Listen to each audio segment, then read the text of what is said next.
They said it couldn't be done. Foreign engineers, with their million-dollar labs and decades of funding, looked at Filipino inventors working in backyards, garages, and small workshops, and they laughed. Impossible, they said. You don't have the resources, you don't have the technology, you don't have the expertise. But what happened next shocked the entire world. This is the untold story of 5 Filipino innovators who built the impossible with nothing but Filipino ingenuity, determination, and a refusal to give up.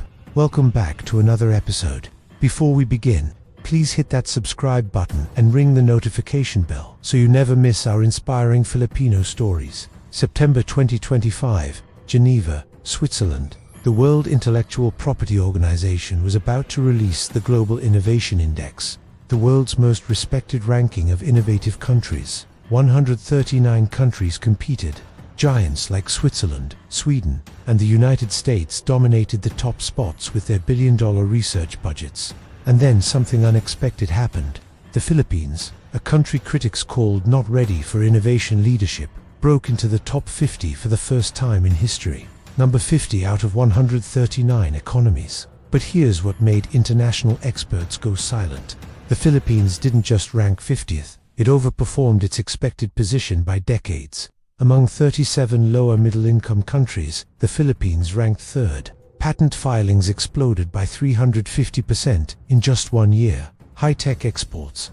The Philippines ranked 1st in the world. Creative goods exports, 16th globally. But the real shock wasn't the numbers. It was who created these innovations and how they did it. Let me take you to a small workshop in Metro Manila. No fancy equipment, no government funding at first. Just a team of Filipino engineers with a crazy idea. They wanted to create something that could save thousands of lives in a country where earthquakes strike without mercy. The Philippines sits on the Pacific Ring of Fire.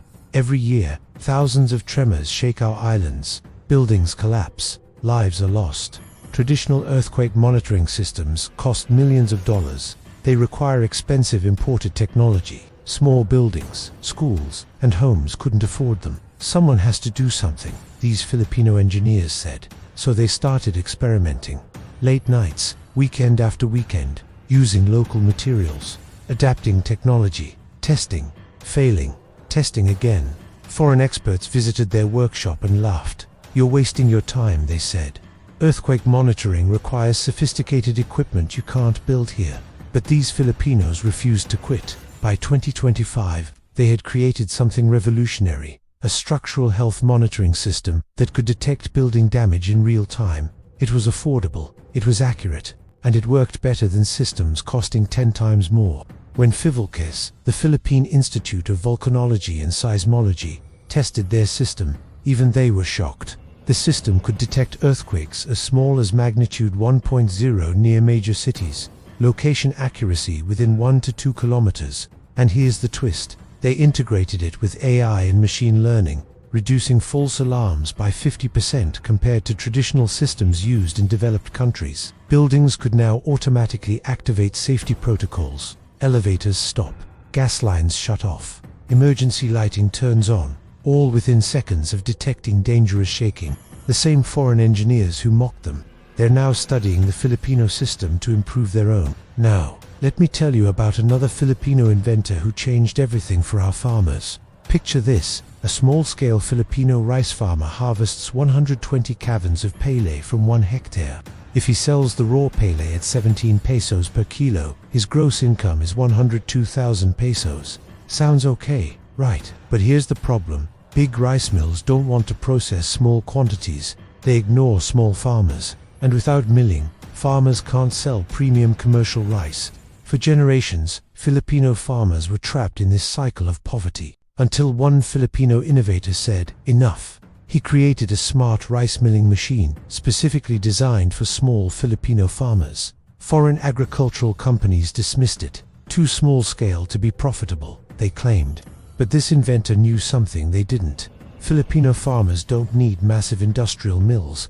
They need affordable, efficient, community-based solutions. His machine, called the 6LN15 model, achieved a milling recovery rate of 68.1%. Let me show you the magic of this number. That same farmer with 120 caverns of pele, Instead of earning 102,000 pesos selling raw pele, he now mills it himself. He gets 3,900 kilos of high-quality polished rice. At 42 pesos per kilo, his gross income becomes 163,800 pesos, minus 7,800 pesos for milling costs. His actual income increase, 53,200 pesos, from one harvest, from 1 hectare. Multiply that across thousands of Filipino farming families, and you're looking at a revolution. But the innovation didn't stop there. By 2025, Filipino innovators had developed the straw tractor, a machine that transforms rice, straw waste into biochar, renewable energy, compost, and livestock bedding. The rice straw bioenergy hub in Pila Laguna became the first facility of its kind globally. Foreign agricultural experts flew to Laguna to see it. How did they do this? They asked in disbelief. The answer was simple: Filipino creativity, solving Filipino problems. While the world talks about sustainability, one Filipino startup decided to actually do something about it. They looked at the materials we import: plastics, synthetic materials, expensive industrial components. Why are we importing these when we have abundant natural resources right here in the Philippines? They asked. Foreign manufacturers told them it was impossible to compete. You can't create industrial-grade, eco-friendly materials without advanced technology, the experts claimed. So these Filipinos went to work. They studied local natural resources. They experimented with indigenous materials. They tested durability, sustainability, and cost-effectiveness. By 2025, they had created an eco-friendly material derived entirely from local Philippine natural resources. It was strong, it was sustainable, it was affordable, and it could replace expensive imported materials. Construction companies tested it, manufacturing firms tried it, infrastructure projects used it. The results: it met and even exceeded international standards. The Philippines now ranks 16th globally in creative goods exports. That's higher than countries with 10 times our budget. This Filipino innovation proved something powerful. Sustainability isn't about expensive imported technology. It's about understanding and maximizing what we already have. Let's talk about another Filipino company that transformed a traditional product into an international success story. For decades, the Philippines exported raw materials and basic products. We were seen as a supplier of cheap goods, not innovators of premium products. One Filipino company looked at a traditional agribusiness staple, something we've produced for generations, and asked a different question. What if we didn't just export this raw? What if we built an entire product chain around it? Foreign competitors said it couldn't be done. Developing countries don't have the expertise for full product chain development, they claimed. But these Filipinos proved them wrong. They transformed a simple local product into an export-ready, premium product line.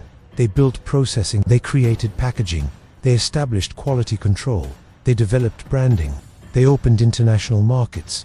By 2025, their products were competing with premium brands from developed countries. And here's the beautiful part. Every step of the process employed Filipino workers, used Filipino resources, and generated Filipino wealth. This is what true innovation looks like. Our fifth innovator tackled something even bigger: how Filipinos shop and sell. In underserved communities across the Philippines, people struggled with access to products, fair prices, and reliable delivery. Major e-commerce platforms focused on cities, rural areas, forgotten, small sellers, ignored.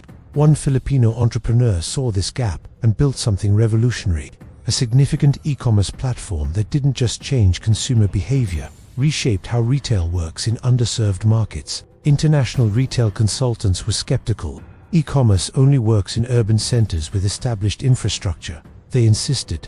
But this Filipino innovator understood something foreigners didn't: Filipino resilience and Filipino community networks. The platform connected rural sellers with urban buyers. It created jobs in forgotten provinces. It brought commerce to communities that major corporations had written off. By 2025, it was transforming lives across the archipelago. So here we are, 5 Filipino innovators, working in garages, workshops, and small offices. No massive funding, no fancy laboratories, no support from foreign experts who told them they would fail. And yet they achieved what seemed impossible. They helped push the Philippines to 50th place in the Global Innovation Index. They proved that innovation isn't about how much money you have, it's about how badly you want to solve problems. The Philippines now ranks first in the world for high-tech exports as a share of total trade.